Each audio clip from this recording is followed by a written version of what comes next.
Oi, vitoriosas. Eu dei continuidade no vídeo anterior, no mesmo dia, porque eu não quero perder nenhum detalhe. Tudo isso tem bastante detalhezinhos que eu não posso perder, eu não queria deixar perder, porque vai passando o tempo a gente acaba caindo no esquecimento, né? E, e eu não queria deixar que isso caísse no esquecimento, porque são coisas que são importantes nessa história, né? E eu vou abrir um parênteses aqui a respeito da situação da Mel, do que aconteceu nesse período final, antes da partida dela. Hum, Nós estávamos com dificuldade na fisioterapia com ela, porque ela não estava respondendo como deveria.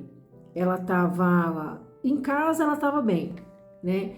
Quando a gente chegava na fisioterapia, ela começava a apresentar ah, crises de ausência, né? Ela olhava para o lado, ela rebaixava o olho e ela não respondia às fisioterapias.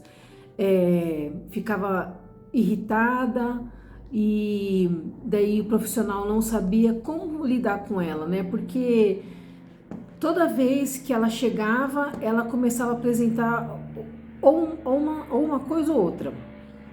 E essas crises de ausência estavam sendo constantes, né?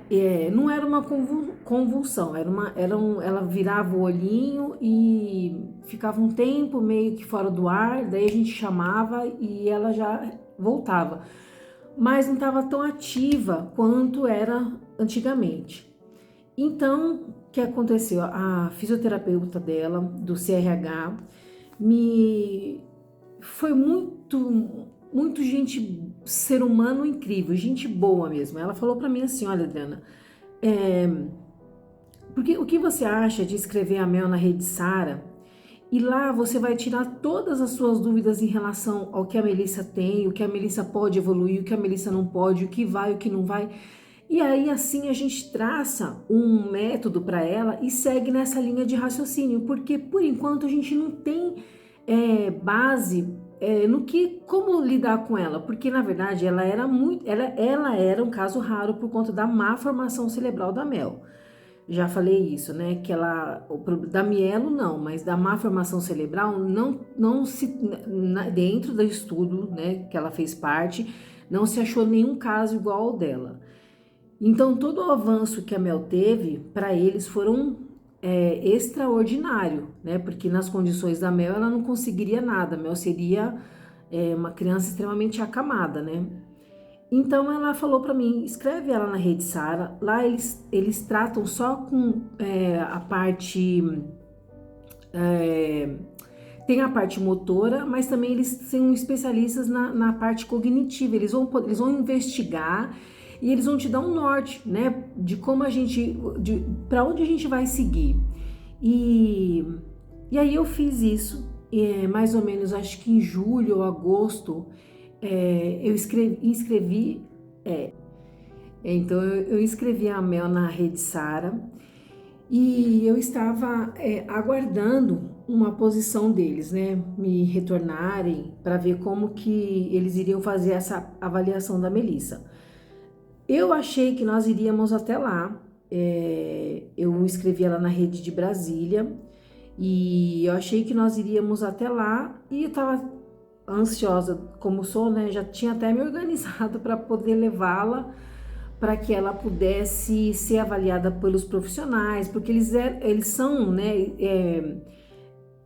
especialistas na área, né? E, e aí eles poderiam nos dar um norte de como iríamos trabalhar com a Mel, o que faríamos para poder evoluí-la. E então eu fiquei na espera de um contato para que pudesse, enfim, né, dar o seguimento a esse tratamento. A profissional de lá, uma médica, entrou em contato comigo e pediu para que eu enviasse os laudos da Melissa. Eu tô gaguejando, eu tô nervosa, né? Mas daqui a pouco eu já me acalmo. E ela pediu para que eu encaminhasse os laudos da Melissa. E tudo que eu tinha de laudo era para mim mandar por WhatsApp mesmo. E aí eu tirei, né, dos principais laudos dela, tirei a foto e mandei. E ela falou que na sexta-feira entraria em contato comigo. Quando foi na sexta-feira, 2 horas da tarde, o horário que eles tinham combinado, eles entraram em contato comigo por videochamada. E aí essa médica, ela não conhecia a Melissa pessoalmente, nunca viu a Mel, nunca nos viu, não sabia nada a nosso respeito. Ela só sabia o que estava ali nos laudos médicos, né? O CID e tal. E aí ela conversando comigo, ela falou assim, olha, eu vou ser bem sincera com você, eu não vou te deixar iludida, não vou falar coisas para agradar o seu coração como mãe, eu vou falar como uma profissional da área e eu vou ser o mais clara e objetiva com você, mas sem te machucar, porque eu sei que a sua expectativa é muito grande, mas eu preciso ser realista com você. Eu nem sei o nome dela, para falar a verdade, deve ter até aqui no meu WhatsApp, mas para lembrar agora eu não vou saber te falar, saber falar para vocês, né? Daí ela começou a falar a respeito da Mel e tudo que ela falava da Melissa parecia que ela conhecia a Melissa desde a prematuridade quando ela nasceu. Ela falou, ela destrinchou a Melissa todinha para mim, todinha assim, parte cognitiva, parte motora. Por ela ser prematura, ela teve uma chamada hemorragia, né, intracraniana por conta da prematuridade, que foi uma lesão bem severa também. Então ela foi me destrinchando a Mel de uma forma assim que eu só chorava. Ela estava falando e eu comecei a chorar porque ela sabia o que ela estava falando, ela entendia do assunto, ela entendia do que estava acontecendo com a Mel. Ela não viu, não conviveu, não sabia nada da Mel fisicamente, pessoalmente, mas pelos laudos ela conhecia a Melissa. E aí ela falou assim para mim, mãezinha, eu sei que você tá na maior expectativa para que ela consiga evoluir, para que ela consiga desenvolver, mas o que eu vou falar para você é o seguinte, pegue sua filha, dê para ela a melhor condição de vida que você puder dentro de casa, ame sua filha, viva com ela o que você puder, o melhor que você puder, porque o tempo de vida deles são curtos, né? Tem uma lesão muito importante, tem uma parte de uma má formação muito significativa. Então, viva bem com ela dentro de casa, dá a melhor estrutura, vê o que ela gosta de fazer, faça com ela, brinca com ela, ame, ame, ame sua filha. Porque a gente vai só estressá-la de vocês virem para cá, nós não vamos conseguir alcançar o objetivo que você almeja e vai ser só um processo estressante para ela. E tudo que leva ela a grandes estresses, ela atrasa. Então, o que você tem que fazer é ver o que ela gosta, o que ela gosta de fazer e faça com ela. Faça com ela dentro de casa, faça com ela com a família, brinca, traga ela para os afazeres do que a família faz e viva com ela bem dentro das condições que vocês podem, dentro da casa de vocês. Mas a gente não vai conseguir trazer para a Melissa um ganho motoro, né, que tanto você espera. E aquilo assim foi um balde de água fria, né? Assim, a princípio foi um balde de água fria, porque eu achava que nós pudéssemos traçar um plano, sei lá, alguma estratégia, né, que pudéssemos fazer com a Mel e ela tivesse, pelo menos, eu também não sou tão iludida, né, eu não esperava que a Mel saísse andando, mas eu queria pelo menos a gente conquistasse o ganho da cervical, que ela pudesse ficar sentadinha, né, era isso só que eu mais esperava, assim, das terapias que eu ia, era o que eu mais esperava mesmo, que a Mel conseguisse pelo menos sustentar o tronco, porque eu já tinha visto outras crianças que conseguiam fazer essa sustentação, né? Mas aquela médica, ela foi muito clara, e esse dia, assim, depois que ela foi um ser humano também, assim, nunca me viu, não me conhecia, e falou tantas coisas, assim, que eu não vou entrar em detalhes aqui, mas acalmaram o meu coração, por mais que eu tivesse ali em prantos naquela videochamada, mas acalmou meu coração, me fez colocar os pés no chão, me fez entender um pouco mais sobre a Melissa, sabe? Não adiantava eu sair com uma sangria desenfreada por aí afora, achando que tudo que eu fizesse para ela seria uma melhora. Eu tava prejudicando a Mel, estressando ela demais, porque essa minha ansiedade acabei trazendo para ela muita coisa, né? Muita euforia.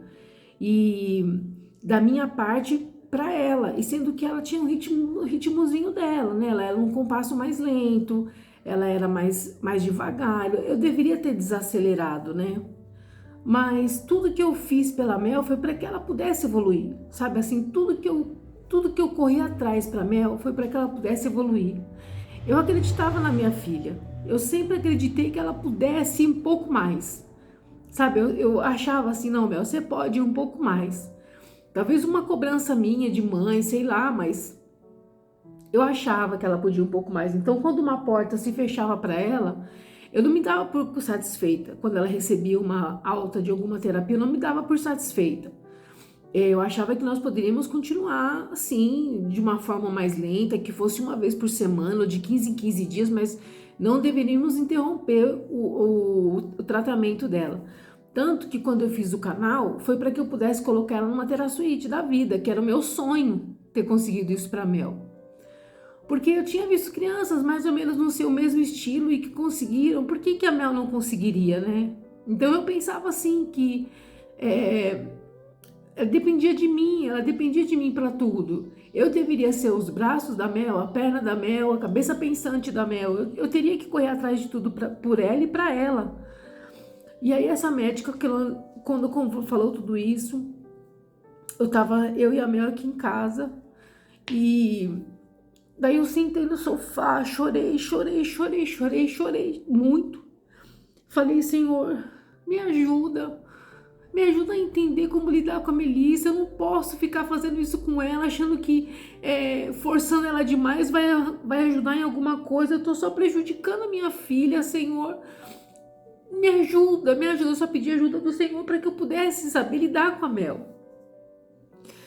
E nessa hora, foi numa sexta-feira, né? Nessa hora, mais ou menos, era umas 5 horas da tarde, o Silvio chegou e eu tava chorando na sala, e ele perguntou o que foi, né? Aí eu falei assim, entra aqui que eu quero te falar uma coisa. E aí eu falei tudo pra ele, né? Ele foi a primeira pessoa que eu falei.